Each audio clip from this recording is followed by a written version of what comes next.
Hello, everyone, and I am here with Tifa's.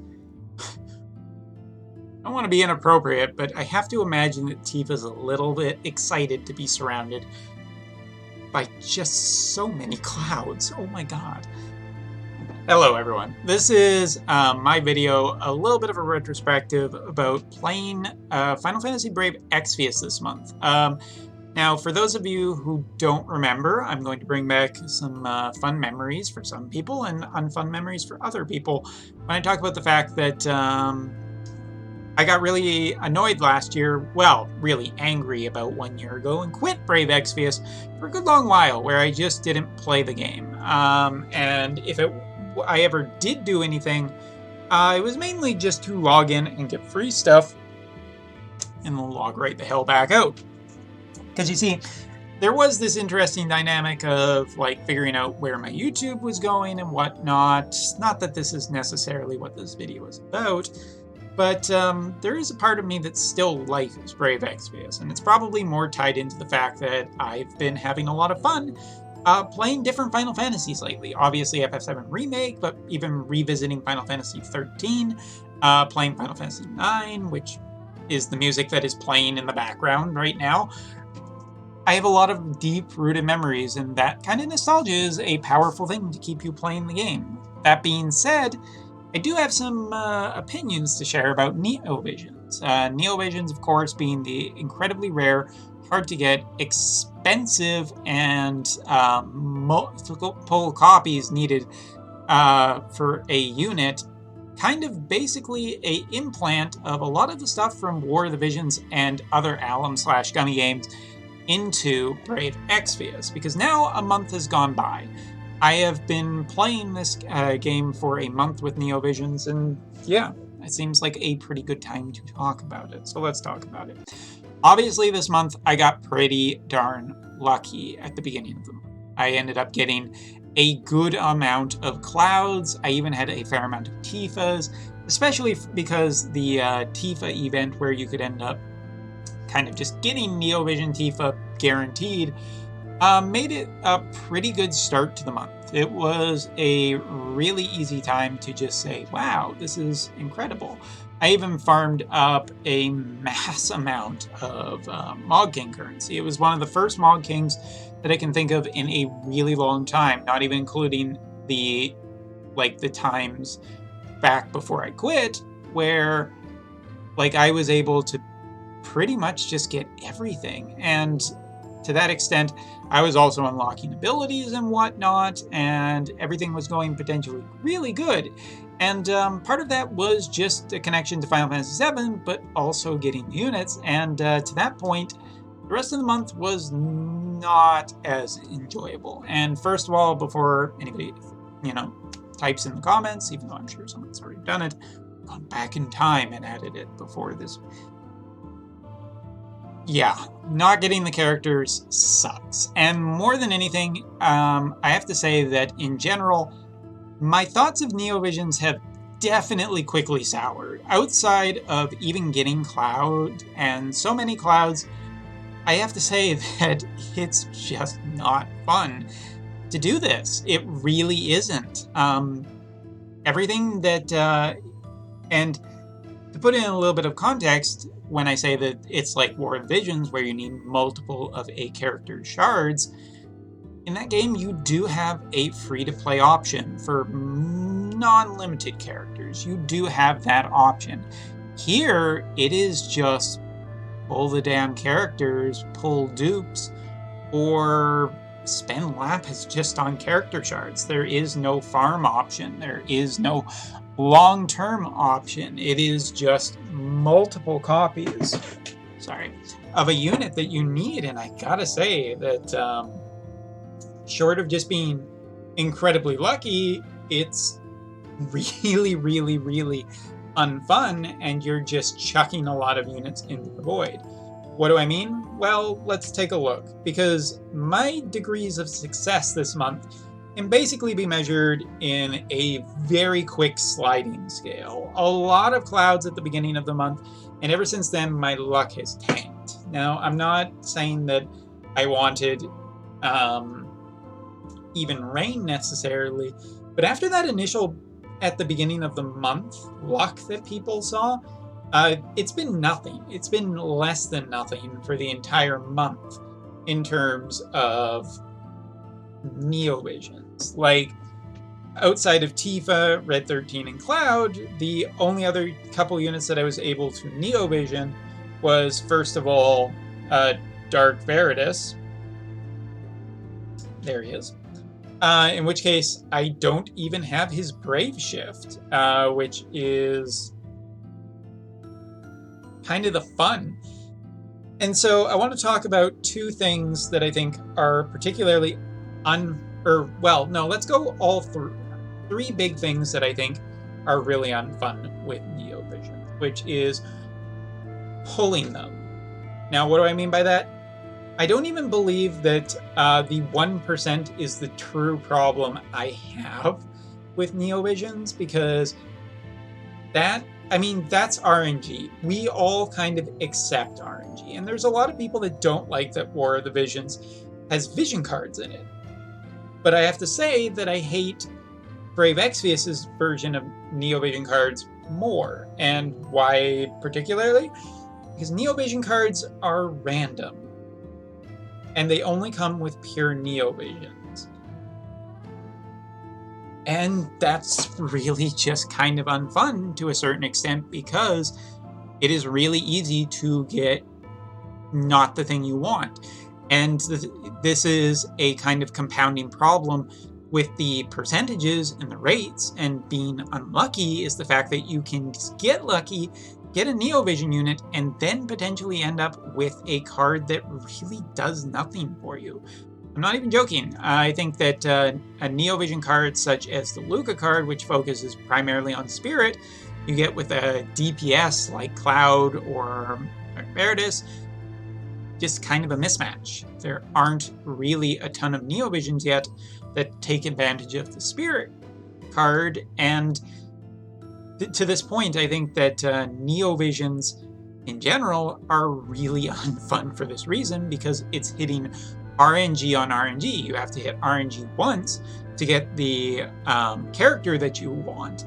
Then it's another percentage rate of trying to get the card that you necessarily want.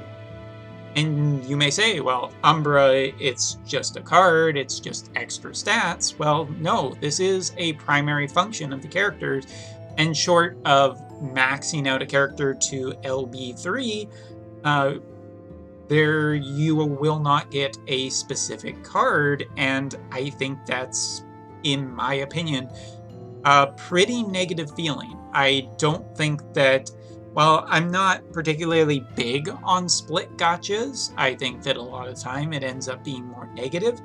I'm definitely not feeling this type of gotcha either. The idea of it just being like, well, I gotta basically hit that 1% chance to get my NeoVision Cloud, my NeoVision Aerith, my NeoVision Rain, or my NeoVision Axstar. And then you have to actually hit another percentage to get the card. Might work out sometimes better than others, but can leave a little bit of a sour taste in your mouth if you are lucky enough to get some multiple NeoVisions but still not get the card that you want, because it is incredibly frustrating. And to that extent, I think it actually makes the gotcha. Second thing that I gotta say that I really am not a huge fan of is the extra level of farming. Farming a character's, like here you gotta do levels, you gotta potentially enhance the character, but you also need to get the character coins. And the character coins come from doing these high stamina cost stages, which potentially only give about 17 to 20 coins. You need about 60 coins per every ability, so if you consider the fact that you have to do potentially just so much farming during Mog Kings, you need to do so much farming potentially, or using your stamina for other things in this game, that I've found that it is a little bit intrusive to be constantly doing this, and can be pretty frustrating depending on how the enemy is set up. For a good example, like the first one, Cloud, was pretty easy to figure out how to do the break bar and then just kill the enemy in like 1 or 2 turns. So it wasn't necessarily the most challenging thing, although the enemy are pretty capable of killing your party depending on how strong you actually are. The second of the month, however, was a incredibly negative experience where they changed up the stage and made it an enemy with 2 adds. So additional enemies that would end up attacking your characters and act as support for the boss. But the big thing that they did was it kind of removed the option of the barrage strategy, which was a way to get through the break bar, and allowing you to kill the boss relatively quickly because this is a farm stage. It's not a challenge stage. Not really. It's a farm stage. You are farming this for NeoVision materials, and considering that it was the first month as well, there has been this big looming question because Alum's communication about every detail about NeoVisions has not necessarily been the best. And that it left me particularly with this question of being like, well, are these stages returning? When are they returning? How many character charts do I need to farm? Do I need to worry about the fact that if I get enough Dark Veritas's or Eileen's or whatever, should I just be farming these coins now and spending this much stamina on something that is kind of a little bit annoying to do this? Or potentially for the future, if I just pull one of these characters or make one of these NeoVisions, Dark Visions. I'm going to mix this up a lot, but at least in terms of like what I say. So overall, like the high stamina cost, the potentially douchebaggeriness of adding things that got rid of strategies to make this this farming a little bit easier when it was already high cost, made for a really rough experience into NeoVisions. And to that extent, I have to say that definitely not super fun. And the last thing, well, I could probably list other things, but one thing that I have to say is that the beginning of NeoVisions has been looked on a little bit more kindly, potentially in the first month. Because, hey, guess what? Alum gave an entire month of free summons. 10 summons per day. Hey, that potentially gets you a NeoVision, one of the new NeoVisions, through the entire month. Since it's a 1% chance, you're getting like 300 summons. That would work out on an average of probably 3. You know, if you just go by numbers. But the rates still aren't that good. But anyway, I think that the chances of getting at least one NeoVision in the entire month was generally pretty good, not to make anybody who didn't feel bad. But those are going away, and those are going away pretty quickly. And Alum is not as generous in this game as they are as Gummy is in War of Visions, which gives out a fair amount of lapis. Characters may be expensive, but there are ways to make characters cheaper in that game. Characters can be effective no matter what. Here, it is a tiny bit questionable. Outside of the free stuff, going forward in the future are these really quite terrible banners going to continue? For one thing, the step-up banner, the step-up banner has completely disappeared from JP, even more so, with the replacement of panel systems. And other than the beginning of the month, which was NeoVision Cloud, the pure NeoVision Cloud, which saw a bonus of, hey, guess what? If you do 3 multi-pulls, we'll give you a 4th one for free. Apparently that was a bad idea because throughout the rest of the month it has been either panels or tickets, in which case the tickets could end up, well, they could give you a super 5-star ticket. But you can also just get a king stat pot, or better yet, some awakening materials for awakenings that have been deeply not impressive lately. That's the truth. Unless those enhancements are attached to a NeoVision unit right now, Definitely not incredibly exciting in terms of the future. And so the real question, like, the banners are going to be potentially less. And hey, you know what? I'm only at 15 minutes. One last thing, fourth thing, gonna add it in, that because I just kind of remembered it, is the fact that new units, I feel like, have been super downgraded. If you're wondering exactly what I mean, outside of NeoVision units and the units that are getting NeoVisions, two things have become apparent. One, not every unit's going to get a NeoVision, or if they are, it's going to take an incredibly long time. Every event is adding approximately 1 or 2 old NeoVision units, and that's it. Given the fact that there are a fair amount of 7 stars in this game, I'm expecting that a ton of units are just going to be left in the lurch, and then there's the potential bigger problem of if Fests are going to get NeoVision units because they are still not UOC-able. But outside of all of that mess, the new 5-star, the 5-star bases that do not get NeoVisions, I have to say, feel pretty much like TMR fodder. Specifically Barrett comes to mind, or Rufus. Characters that have really quite decent and generally really good kits for the 7-star era before NeoVisions, but now essentially feel like they are relegated to a one-trick pony brought for Dark Visions, or just used for their TMR or Super TMR, and that's about it. I gotta say, it's incredibly disappointing, to say the least, that characters that are finally getting the 5 stars, like Barrett, who got left as a 4-star during the 7-star era, and now is going to be left as a 7-star during the NeoVision era.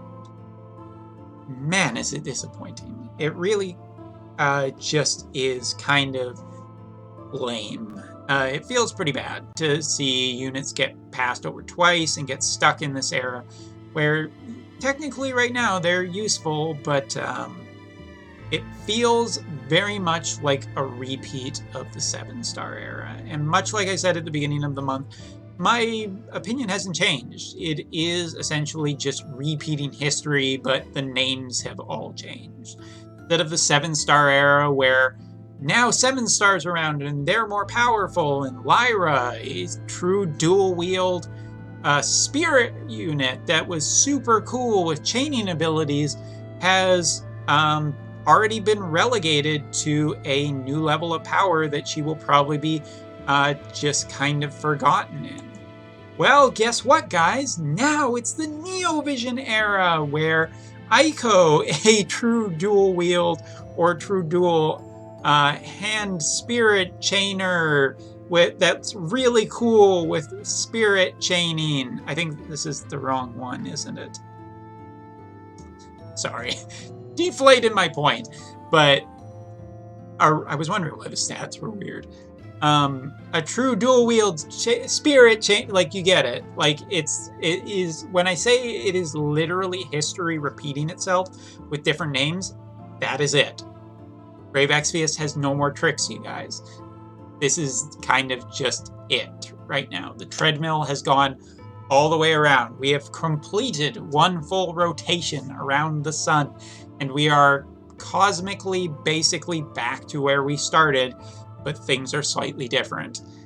That is the NeoVision era, except, if anything, I have to say, so far, the rates are worse, there's RNG on top of RNG, and the farming is more expensive to get them up to snuff, or up to level, standards, quota, whatever they're supposed to even unlock their Brave Shift ability. Not a generally overall positive, and with the freebies ending pretty soon, real question is, what's it gonna be? So anyway, just my thoughts, long-winded as they may be at about 20 minutes. I think it's important to take stock of this. Globalers, you should definitely be paying attention to what the future of NeoVisions looks like. Anyway, tell me in the comments, do you think I'm completely off base? Do you think I'm too harsh? I'm definitely too long-winded. Anyway, thanks for watching. Take care. See you next time. Oh, that Aiko review is coming. Don't worry. Because I love her. And Garnet, too.